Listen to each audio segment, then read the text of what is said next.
Hello friends, welcome back to our YouTube channel survival of the fittest. Last video में हमने MPPSC assistant professor zoology का question paper discuss किया था, जिसके अंदर 50 क्वेश्चंस हमने ऑलरेडी डिस्कस कर लिए हैं। इसके अलावा रिमेनिंग जो 100 क्वेश्चन हैं वो वन बाय वन डिस्कस करते हैं। तो उस वीडियो को आप ज़रूर देख लें एंड इसको भी एंड तक ज़रूर देखना। तो स्टार्ट करते हैं। First question is Which cell is first to be recruited to the site of infection? तो इन्फेक्शन की साइट पे फर्स्ट जो सेल्स रिक्रूट होती हैं दैट इज न्यूट्रोफिल सेल्स। तो न्यूट्रोफिल सेल्स ब्लड स्ट्रीम से ये एक WBC वाली सेल्स होती हैं। तो जहाँ पे भी at the site of infection, जहाँ पे डैमेज हुआ है या फिर कोई कट लगा, कोई इंजरीज हुई है, तो वहाँ से एक्स्ट्रा वेसेशन के थ्रू ये न्यूट्रोफिल्स सबसे पहले पहुंचेगी और वहां पे जो भी बैक्टीरियल इन्फेक्शन है उसको प्रिवेंट करने का काम करेगी।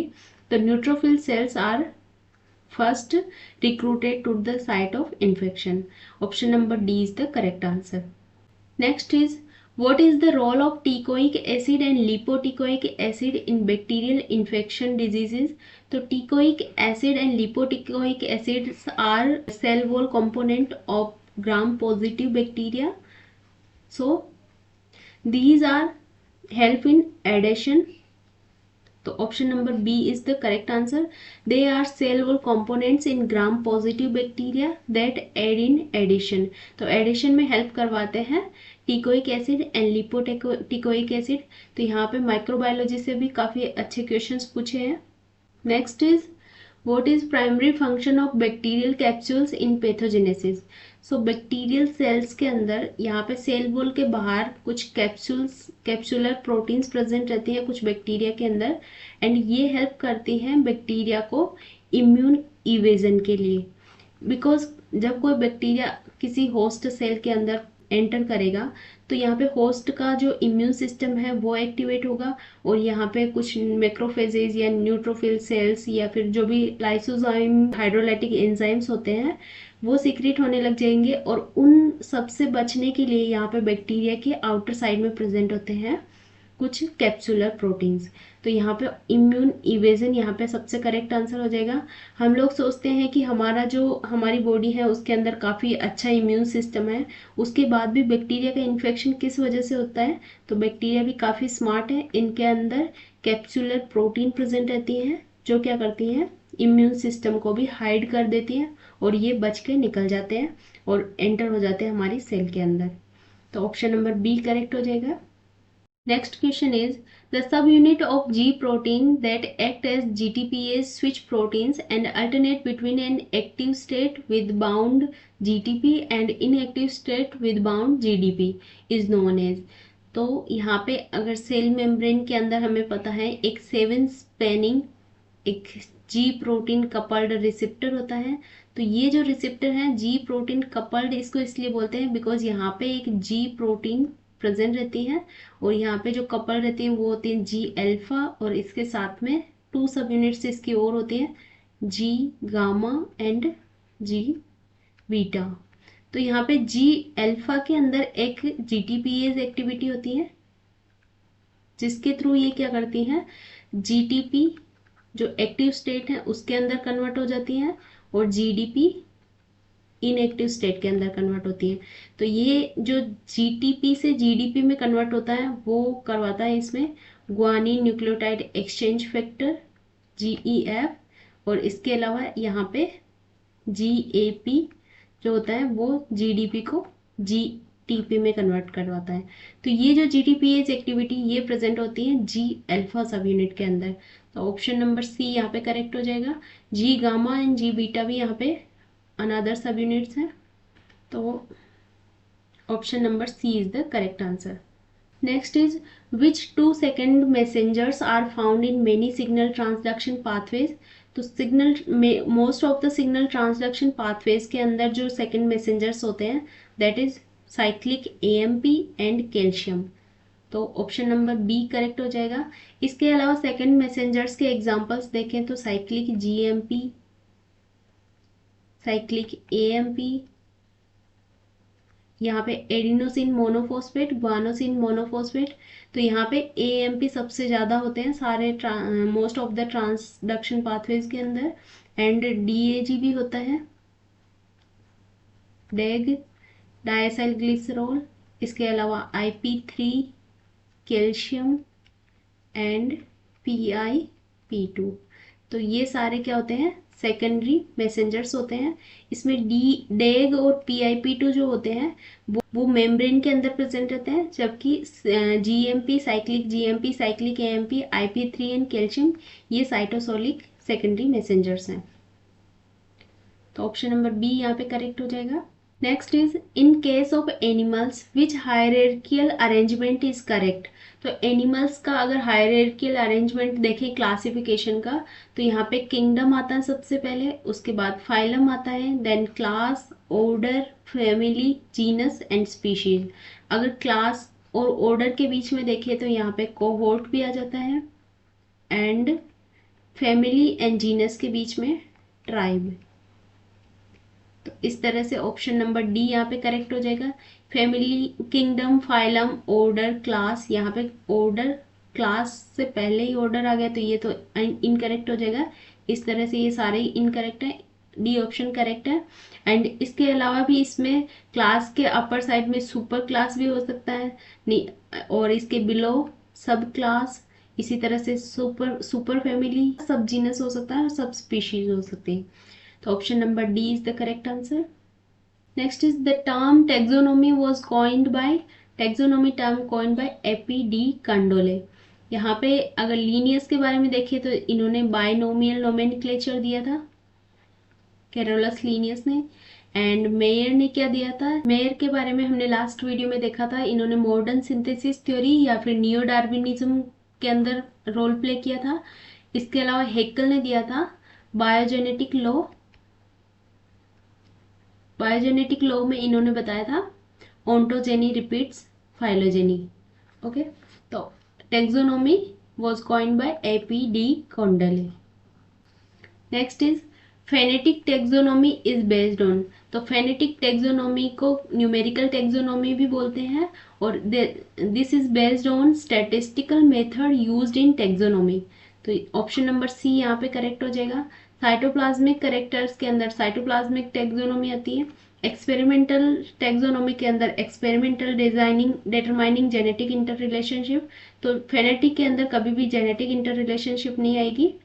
तो इसका अगर फर्दर एक्सप्लेनेशन देखें, ये कोटपाल से लिया हुआ क्वेश्चन है, जिसमें experimental taxonomy based on experiments determining genetic inter relationship, and biochemical taxonomy on the basis of biochemical studies, and chemo taxonomy that is based on particular chemicals और सेकेंडरी मेटाबोलाइट्स। न्यूमेरिकल टैक्सोनॉमी जिसको phenetic taxonomy भी बोलते हैं या फिर Adansonian taxonomy, explained by Adanson based on statistical method employed in classification। तो यहाँ पे statistical method आ जाएंगे phonetic या फिर numerical taxonomy के अंदर। Option number C is the correct answer। Next question is which body organization in animals is correctly matched। तो body organization से रिलेटेड एक और क्वेश्चन पिछले वीडियो में भी पूछा गया था। सेल टिश्यू लेवल साइकन ये नहीं है, बिकॉज साइकन एक पोरीफेरन है, और पोरीफेरन के अंदर जो बॉडी ऑर्गेनाइजेशन होता है that is cell type only. And cellular level जो पोरीफेरेंस के अंदर होता है, बट हाइड्रा क्या है, एक सिलेंट्रेट है या निडेरिया जिसको बोलते हैं। तो हाइड्रा के अंदर होता है टिश्यू टाइप, तो ये भी रॉन्ग हो जाएगा। And tissue organ level present होता है प्लेटीहेल्मिन्थेस, जिसका एग्जांपल है ड्यूजेशिया या फिर इसको प्लेनेरिया भी बोलते हैं। तो इसके अंदर होता है tissue organ type of body organization, तो यही करेक्टली मैच्ड है। सेल्यूलर लेवल अमीबा ये नहीं हो सकता, बिकॉज अमीबा के अंदर होता है प्रोटोप्लाज्मिक लेवल। तो ये डिटेल में हमने पिछले वीडियो में और डिस्कस किया था। तो ऑप्शन नंबर सी यहाँ पे करेक्ट हो जाएगा। Next is which is not schizocoelous coelomate. तो सिलोमेट के बेस पे भी, सिलोम के बेस पे एनिमल्स को अलग अलग टाइप में डिवाइड करते हैं, एसिलोमेट, शूडोसिलोमेट एंड सिलोमेट। तो सिलोमेट को फर्दर डिवाइड करते हैं साइजोसिलस एंड एंटेरोसिलस। तो यहाँ पे ये ट्रू सिलोम वाले ऑर्गेनिजम्स होते हैं, जिसमें साइजोसिलस क्या होते हैं, जिसमें जो सिलोम होती है, सिलोम मीजोडर्म से डिराइव होती है, तो उसको बोलते हैं साइजोसिलस। इस तरह से यहाँ पे मीजोडर्मल ओरिजिन होता है सिलोम का। और सिलोम बेसिकली होती क्या है, हमारी जो बॉडी के जो ऑर्गन्स होते हैं उसके आउटर साइड में एक लेयर प्रेजेंट होती है, उसको बोलते हैं सिलोम। तो ये एक मीजोडर्मल लेयर होती है। और अगर बोथ साइड, दोनों साइड में अगर मीजोडर्म है, यहाँ पे इस तरह से मीजोडर्म और इधर भी मीजोडर्म, तो इसके बीच में ऑर्गन्स प्रेजेंट रहते हैं, तो इसको बोलते हैं सिलोम। और शूडोसिलोम क्या होती है, जिसके अंदर आउटर साइड में एक्टोडर्म होती है, इनर साइड में एंडोडर्म होती है, तो उसमें उसको शूडोसिलोम बोलते हैं, बिकॉज यहाँ पे मेसोडर्म इस तरह से पॉकेट के फॉर्म में प्रेजेंट रहती है। तो साइजोसिलोम में मेसोडर्मल ओरिजिन का होता है, और एंटेरोसिलस में क्या होता है, गट की आउट पॉकेटिंग से बनती है एंटेरोसिल, जो सबसे ट्रू वाली सिलोम होती है। तो यहाँ पे नॉट साइजोसिलस का एग्जाम्पल क्या होगा, साइजोसिलस जो एनिमल्स होते हैं इसमें आते हैं एनेलिड टू आर्थ्रोपोड्स। तो इसमें एनेलिडा, मोलस्का एंड आर्थ्रोपोडा इसमें आ जाएंगे। लेकिन यहाँ पे सी अर्चिन क्या है, एक इकाइनोडर्म है, और इकाइनोडर्म क्या होते हैं, ड्यूटेरोस्टोम्स होते हैं, और ड्यूटेरोस्टोम्स में क्या होगा, एंटेरोसिलस टाइप की सिलोम प्रेजेंट रहती है। तो ऑप्शन नंबर सी यहाँ पे करेक्ट हो जाएगा। Next is the combination of glycolysis and lactate production in muscle cell linked to regeneration of pyruvate and glucose in the liver cell is called। तो glycolysis और lactate production का जो combination होता है, यहाँ पे अगर देखें तो मसल्स के अंदर क्या होता है, मसल्स के अंदर जो ग्लूकोज है वो पायरुवेट में कन्वर्ट होता है, और यहाँ पे एनएरोबिक रेस्पिरेशन चलता है, मींस ऑक्सीजन की एब्सेंस में चलेगा। तो ऑक्सीजन की एब्सेंस में पायरुवेट कन्वर्ट होता है लैक्टिक एसिड या फिर लैक्टेट के अंदर, और ये लैक्टेट ब्लड स्ट्रीम में होता हुआ कहाँ जाएगा, लीवर के अंदर। तो लीवर में लैक्टेट से अगर वापस से ग्लूकोज बनाते हैं बाय ग्लूकोनियोजिनेसिस, क्योंकि ग्लूकोनियोजिनेसिस कहाँ पे प्रेजेंट, कहाँ पे चलता है, लीवर के अंदर। तो इस ये पूरा जो साइकिल होता है उसको बोलते हैं कोरी साइकिल। और मसल्स के अंदर विगरस एक्सरसाइज के टाइम ऑक्सीजन की एब्सेंस में जो पायरुवेट है वो लैक्टिक एसिड या लैक्टेट में कन्वर्ट होता है in the presence of lactate dehydrogenase complex. तो पायरुवेट की अलग अलग फेट होती है, ये पायरुवेट डिहाइड्रोजिनेस कॉम्प्लेक्स के प्रेजेंस में कन्वर्ट होता है एसिटाइल कोएंजाइम में, जबकि लैक्टेट डिहाइड्रोजिनेस एंजाइम के प्रेजेंस में कन्वर्ट होता है लैक्टिक एसिड में। और यहाँ पे लैक्टिक एसिड वापस से ग्लूकोज में कन्वर्ट कराया जा सकता है लीवर के अंदर, और इस प्रोसेस को बोलते हैं Cori cycle. Option number A is the correct answer. Next question is the pyruvate dehydrogenase complex convert pyruvate into which compound। तो ये वही क्वेश्चन आ गया है, पायरुवेट डिहाइड्रोजिनेज कॉम्प्लेक्स जो एक एंजाइम कॉम्प्लेक्स होता है, पायरुवेट डिहाइड्रोजिनेज कॉम्प्लेक्स, इसकी प्रेजेंस में कन्वर्ट होता है एसिटाइल कोएंजाइम ए, और ये एक लिंक रिएक्शन हो जाएगी, और उसके बाद एसिटाइल कोएंजाइम चला जाएगा क्रेब्स साइकिल के अंदर। ओके, तो यहाँ पे एसिटाइल कोएंजाइम कन्वर्ट हो जाता है, ऑप्शन नंबर ए करेक्ट हो जाएगा। और citrate, isocitrate and oxaloacetate, ये सारे क्रेब्स साइकिल्स के मॉलिक्यूल्स हैं, तो option number A is the correct answer. Next is the conversion of oxaloacetate to aspartate is reaction. तो ऑक्जेलो एसिटेट से एस्पार्टेट जो रिएक्शन होती है वो होती है ट्रांस एमिनेशन रिएक्शन, बिकॉज यहाँ पे अमाइनो ग्रुप का जो ट्रांसफर होता है एस्पार्टेट के ऊपर, तो वो होता है एस्पार्टेट। अगर इसका एक्सप्लेनेशन देखें तो यहाँ पे एस्पार्टेट ट्रांस एमिनेज एंजाइम की प्रेजेंस में ऑक्जेलो एसिटेट एस्पार्टेट में कन्वर्ट हो रहा है, और यहाँ पे ग्लूटामेट अल्फा कीटोग्लूटारेट बना रहा है, और यहाँ पे एक अमाइनो ग्रुप आ चुका है। तो इस अमाइनो ग्रुप को क्या बोलेंगे, यहाँ पे ट्रांस एमिनेशन रिएक्शन हुई है। तो ऑप्शन नंबर बी करेक्ट हो जाएगा। Next is in conjugated protein a simple protein is United with non protein substance, this is called, तो नॉन प्रोटीन सब्सटेंस को बोलते हैं प्रोस्थेटिक ग्रुप। एंड ये जो प्रोटीनेशियस सब्सटेंस, जो प्रोटीन वाला पार्ट होता है एंजाइम का, उसके साथ टाइटली बाउंड होता है। एंड प्रोटीनेशियस सब्सटेंस को बोलते हैं एपोप्रोटीन।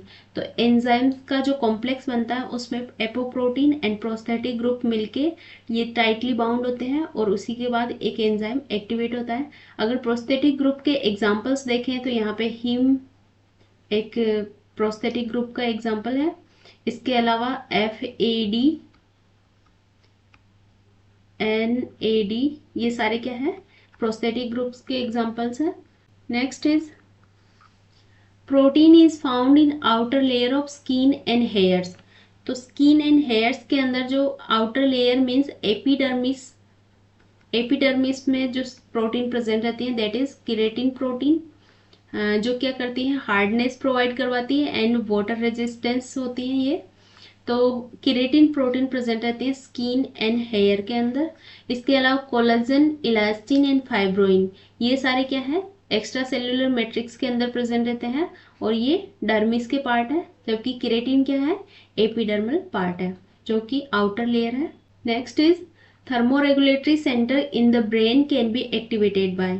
तो thermoregulatory centre that is hypothalamus. Hypothalamus किससे एक्टिवेट होगा, अगर thermal receptors in skin, skin के अंदर काफ़ी थर्मल रिसेप्टर्स प्रेजेंट रहते हैं नर्व एंडिंग टाइप से, तो उससे भी एक्टिवेट हो सकता है। And change in blood temperature, तो ब्लड का जो अगर टेम्परेचर चेंज होगा उससे भी हाइपोथैलेमस एक्टिवेट हो सकता है। तो ऑप्शन नंबर सी क्या हो जाएगा, इसमें दोनों ही करेक्ट है। Next is in which specialised centre respiratory rhythm centre is located. तो respiratory rhythm centre is medulla oblongata in of brain. तो medulla region of the brain is the respiratory centre. इसके अलावा ये वॉमिटिंग वगैरह में भी ये यही सेंटर एक्टिवेट होता है। एंड सेरिबेलम क्या करता है, ये बॉडी बैलेंसिंग या फिर मूवमेंट के टाइम एक्टिवेट रहता है। And hypothalamus is master of master gland. And optic lobe क्या है, जो विजुअलाइजेशन के लिए यूज आता है वो होता है optic lobe. Next question is QRS complex represent the in ECG।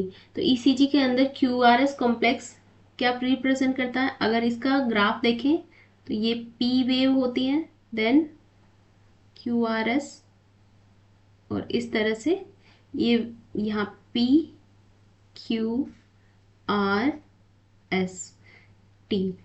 तो ये QRS वेव है, QRS कॉम्प्लेक्स है that represent depolarization of ventricles. तो सबसे पहले P वेव शो करती है एट्रिया का डीपोलराइजेशन, देन उसके बाद एट्रिया का रीपोलराइजेशन होगा यहाँ पे, एंड देन फिर वेंट्रिकल्स का क्या हो जाएगा, सबसे पहले ब्लड आता है एट्रियम में, फिर उसके बाद आता है वेंट्रिकल्स में। तो जो पंपिंग होती है उसी मैकेनिज्म को मेजर करते हैं ECG से। तो यहाँ पे डीपोलराइजेशन ऑफ एट्रिया होगा, P वेव शो करती है उसको, एंड QRS वेव शो करती है डीपोलराइजेशन ऑफ वेंट्रिकल्स। तो यहाँ पे ऑप्शन नंबर बी करेक्ट हो जाएगा। Next question is when the rate of urine secretion is increased the condition is called as. तो यूरिन सिक्रीशन इंक्रीज हो जाता है उसको बोलते हैं डायूरेसिस। यहाँ पे अस्थमा का यूरिन से कोई रिलेशन नहीं है, ये एक लंग्स डिजीज है। एंड ओलिगोयूरिया मीन्स हाइपोसिक्रेशन, यहाँ पे अगर सिक्रीशन, यूरिन का सिक्रीशन लो हो जाता है तो उसको बोलते हैं ओलिगोयूरिया।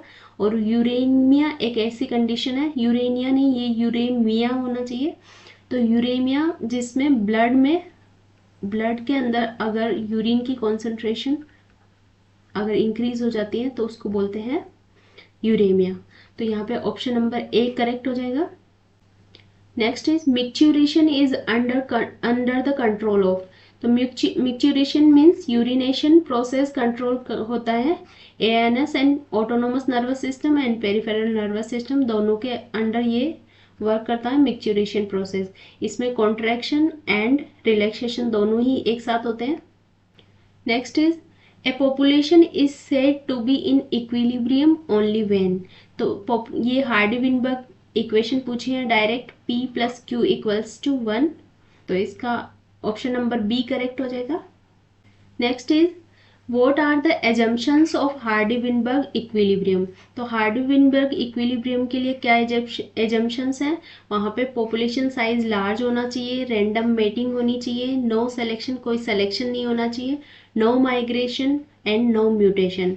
तो हार्डी-विनबर्ग के according genotype and allele frequency अगर कांस्टेंट रह सकती हैं इन दीज सिचुएशन, अगर ये वाली कंडीशन अगर फुलफिल होती हैं तभी क्या होता है, जीनोटाइप और एलील फ्रीक्वेंसी इक्विलिब्रियम में रहती है।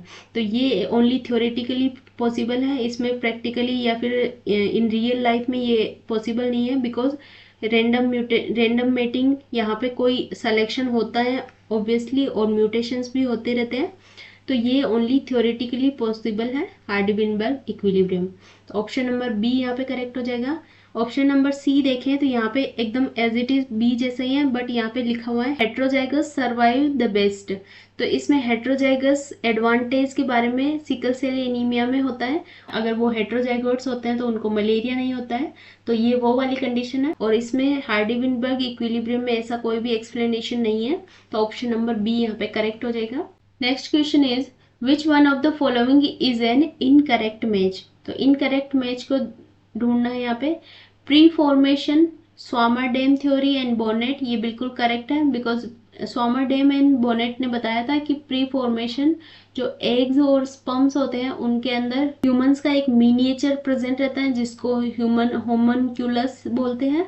तो ये प्री फॉर्मेशन थ्योरी थी। इसके अलावा जर्म प्लाज्म थ्योरी विजमेन ने दी थी, ये भी बिल्कुल करेक्ट है। इसके अलावा थ्योरी ऑफ पेनजेनेसिस, ये चार्ल्स डार्विन की थ्योरी है, ये भी करेक्ट है। लेकिन एपिजेनेसिस थ्योरी ये एरिस्टोटल ने दी थी,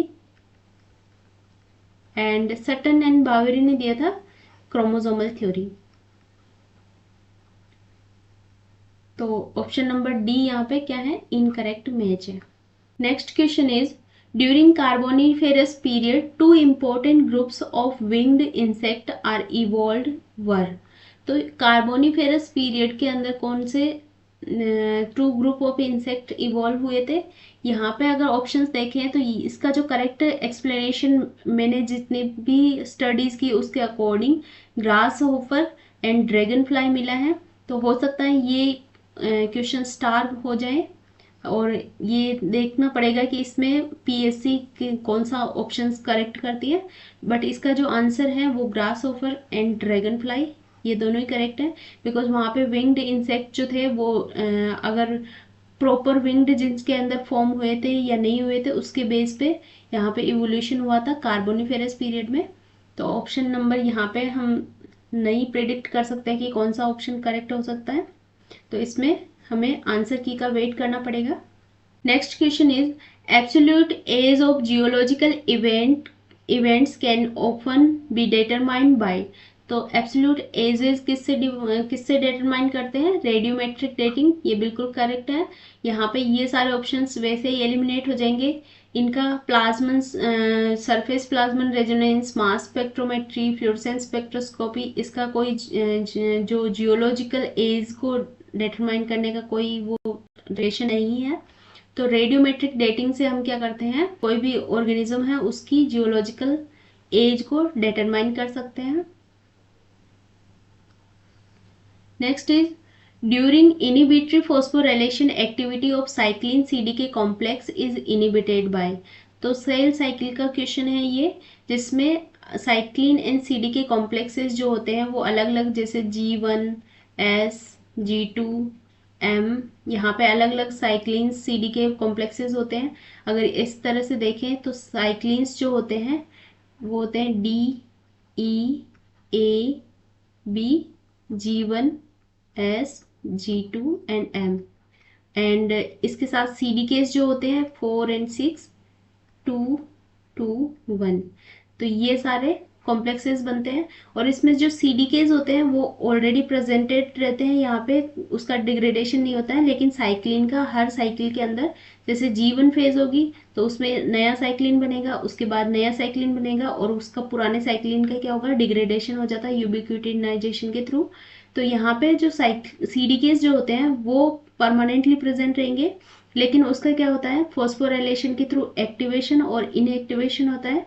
तो अगर यहाँ पे देखें तो कौन एक्टिवेट करवाता है, सीडीकेज को एक्टिवेट करवाएंगे सबसे पहले तो साइक्लिन वाला तो हो नहीं सकता।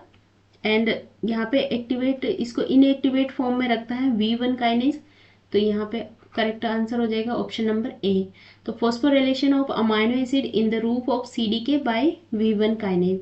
तो V1 काइनेज क्या है, एक इनिबिटरी काइनेज है, जबकि CDC25 फॉस्फेटेज क्या है, एक एक्टिवेटरी फॉस्फेटेज है जो क्या करता है, इनिबिटरी फॉस्फेट को क्या करता है, हटाता है वहां से।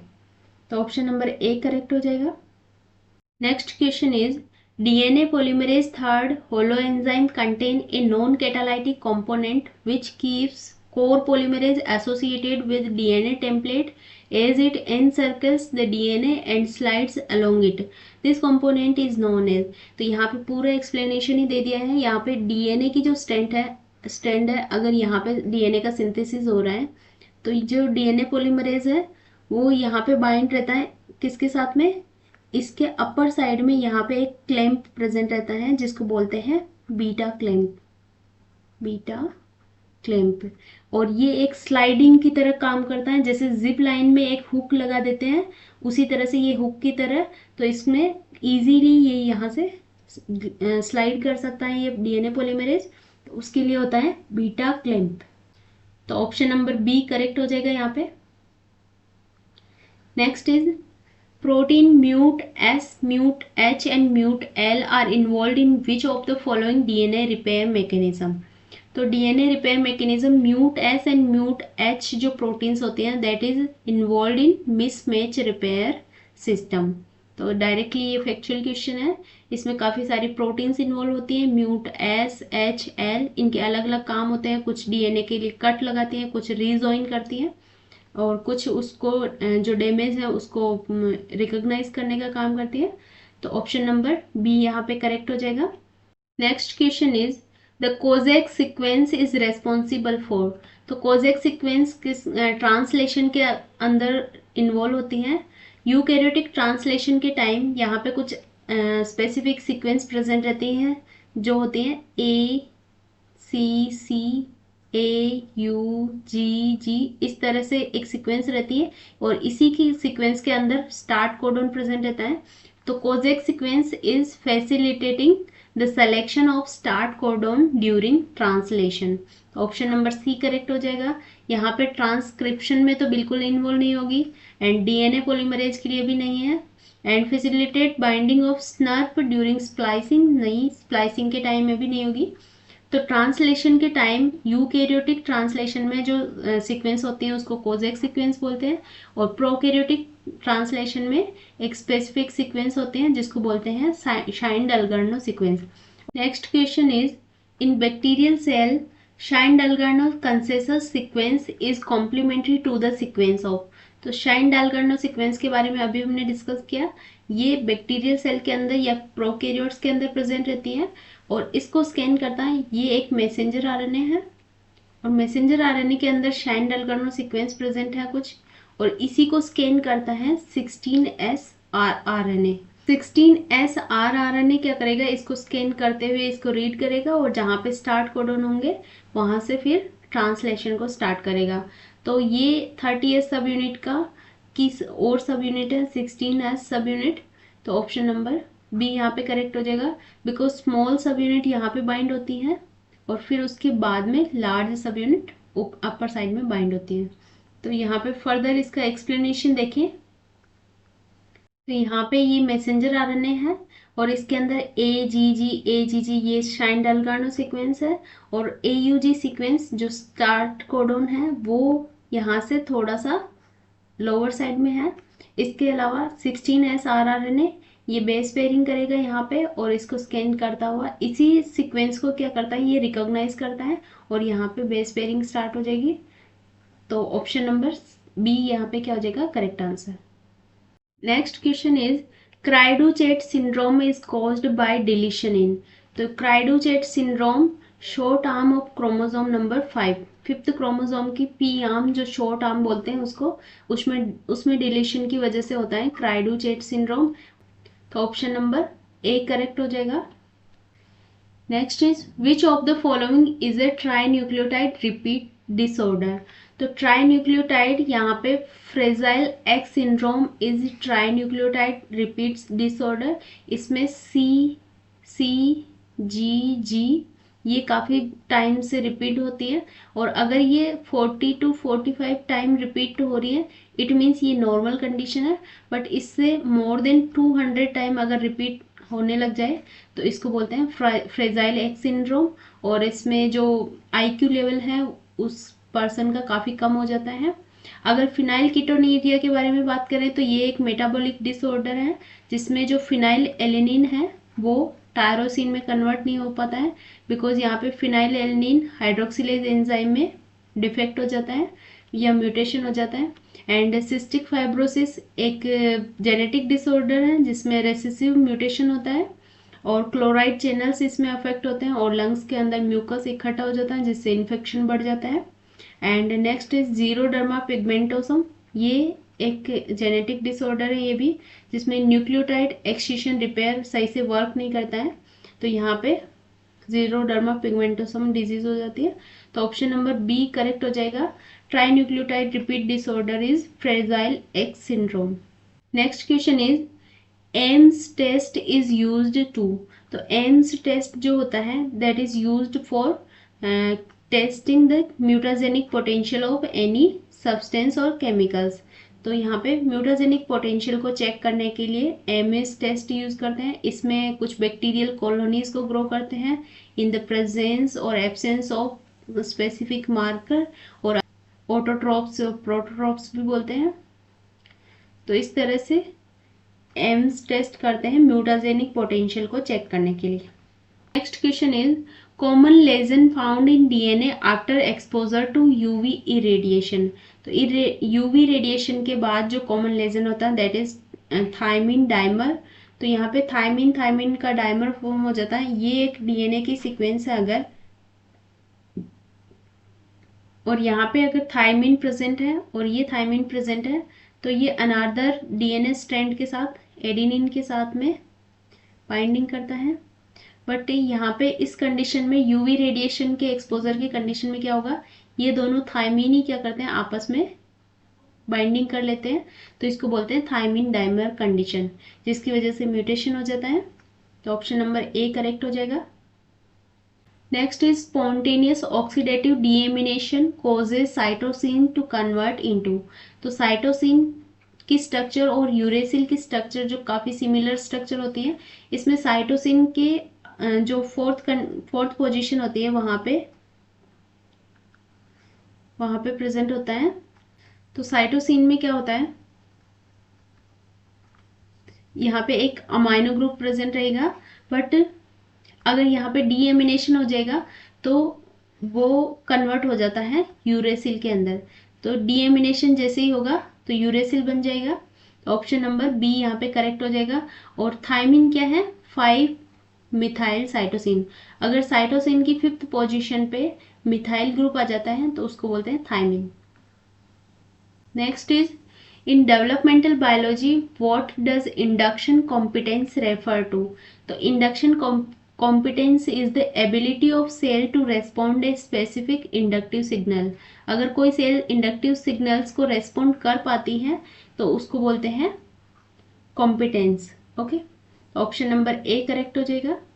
नेक्स्ट इज मोजेक और determinant development in which cell can not change fate in blastomere lost is called as. तो इसको बोला जाता है ऑटोनोमस स्पेसिफिकेशन, जिसके अंदर पहले से ही स्पेसिफाइड रहती है कि उस जो सेल्स होती हैं उसकी फेट क्या है, उसको वो पहले से ही डिसाइड हो जाती है, और उसको बोलते हैं मोजेक और डिटर्मिनेंट डेवलपमेंट, जिसमें अनदर जो सराउंडिंग है उससे कोई अफेक्ट नहीं होता है। लेकिन कंडीशनल स्पेसिफिकेशन में क्या होता है, जो सराउंडिंग एनवायरनमेंट है उससे वो अफेक्ट होती हैं आसपास की सेल्स, और उसमें अगर किसी अनदर सेल्स को यहाँ पे डाला जाए तो वो उस टाइप की सेल्स बन जाती हैं, तो इसको रेगुलेटिव टाइप का डेवलपमेंट बोलते हैं, कंडीशनल स्पेसिफिकेशन को।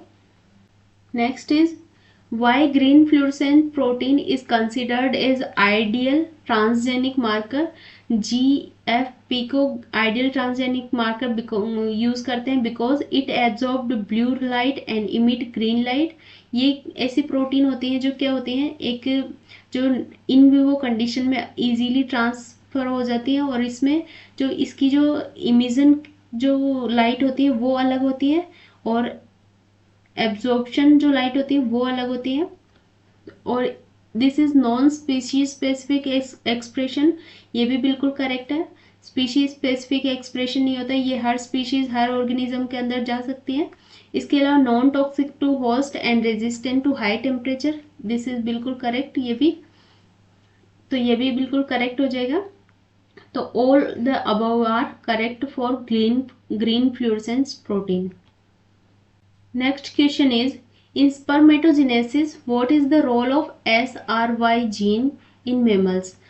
So SRY genes are responsible for determining the testis development, और ये SF जीन के साथ मिलके क्या करता है, स्टिमुलेट करता है टेस्टिस डेवलपमेंट को और मेल रिप्रोडक्टिव ऑर्गन्स को। तो ऑप्शन नंबर ए करेक्ट हो जाएगा इसमें। Next is which process involved the arrangement of cells to form the 3 germs layers? So gastrulation is the process which form 3 germ layer।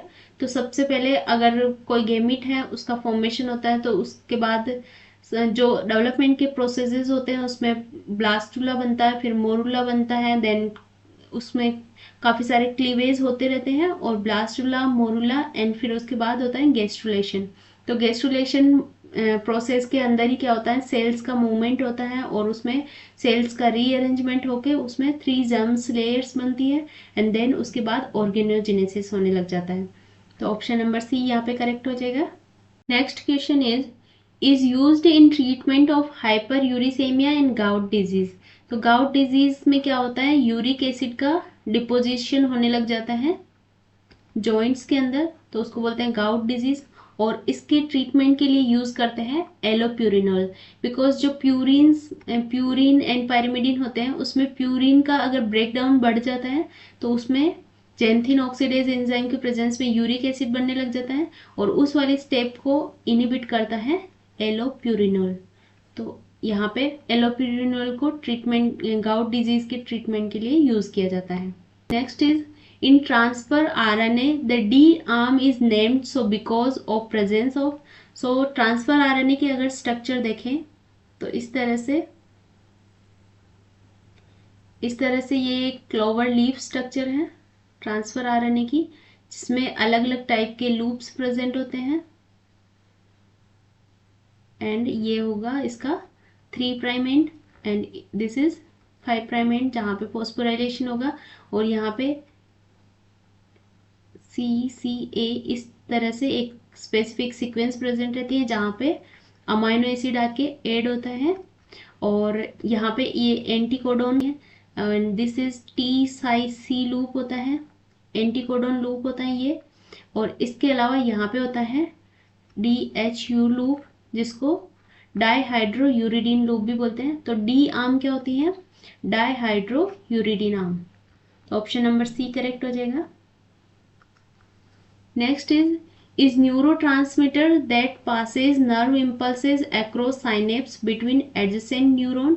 तो neurotransmitter acetylcholine होता है जो क्या करता है यहाँ पे प्री साइनेप्टिक न्यूरॉन में, इस तरह से, ये हमने पिछले वीडियो में भी डिस्कस किया था कि एसिटाइलकोलिन जो होता है वो most of the pre synaptic neuron में यही प्रेजेंट होता है, और ये इस तरह से रिलीज हो जाता है यहाँ पे और साइनेप्स फॉर्म करता है, और फिर अनदर न्यूरॉन पे काफ़ी सारे रिसेप्टर्स प्रेजेंट होते हैं, कुछ चैनल्स प्रेजेंट होते हैं, और फिर यहाँ पे सिग्नल का ट्रांसडक्शन होता है इस तरह से।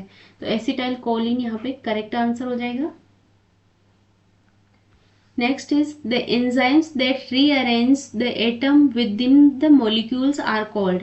तो एक मॉलिक्यूल के अंदर ही रीअरेंजमेंट हो रहा है तो उसको बोलते हैं आइसोमरेजेस।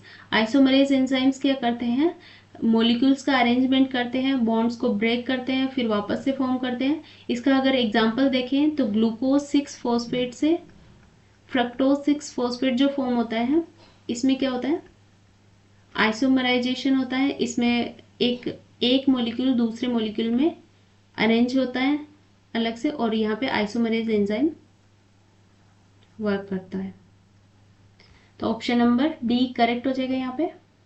Next is in type of enzyme inhibition the Km value increases whereas Vmax remains unchanged. तो ये कौन सा एंजाइम इनिबिशन आएगा, कॉम्पिटिटिव एंजाइम इनिबिशन एक ऐसा एंजाइम इनिबिशन है जहाँ पे Km वैल्यू इंक्रीज होती है बट Vmax क्या होता है, कांस्टेंट रहता है। तो यहाँ पे ये डायरेक्ट क्वेश्चन है, और इसमें कॉम्पिटिटिव इनिबिशन में क्या होता है, सबस्ट्रेट की कॉन्सेंट्रेशन को इंक्रीज करके इसको इनिबिशन को रिवर्स भी किया जा सकता है। तो ऑप्शन नंबर सी यहाँ पे करेक्ट हो जाएगा। Next is when to organisms fight for same resources this type of interaction is. तो इस टाइप के इंटरेक्शन को बोलते हैं कंपटीशन। अगर आपका फ्रेंड और आप दोनों एक सेम एग्जाम की प्रिपरेशन कर रहे हैं और उसी एग्जाम के लिए फाइट कर रहे हैं तो वो क्या हो जाएगा, एक तरह का कंपटीशन। बट आपको इस तरह से कंपटीशन नहीं करना, कंपटीशन रखना है तो अपने आप से कंपटीशन रखें, अपने आप को इम्प्रूव करें। तो ऑप्शन नंबर सी करेक्ट हो जाएगा।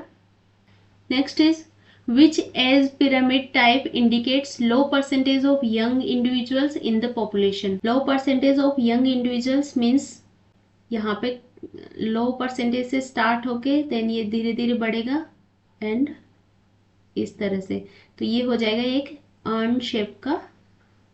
Unshaped as pyramid. And bell shaped का कौन सा होता है, जिसमें ब्रॉड बेस होता है एंड इस तरह से, जिसमें यंग वंस की पॉपुलेशन सबसे ज़्यादा होती है, तो ये बेल शेप्ड का हो जाएगा एंड ब्रॉड बेस वाला भी वही हो जाएगा। तो ऑप्शन नंबर सी यहाँ पे करेक्ट हो जाएगा। Next is which of the following is not a biotic component. तो इकोसिस्टम के अंदर 2 टाइप के कंपोनेंट्स होते हैं, बायोटिक एंड एबायोटिक। तो बायोटिक कंपोनेंट्स के अंदर एनिमल्स आ जाते हैं, फंगस आ जाते हैं, बैक्टीरियाज आ जाते हैं, प्लांट्स आ जाते हैं, एनिमल्स आ जाते हैं, बट इसमें ह्यूमस क्या है, एक एबायोटिक कंपोनेंट है। तो option number D is the correct answer.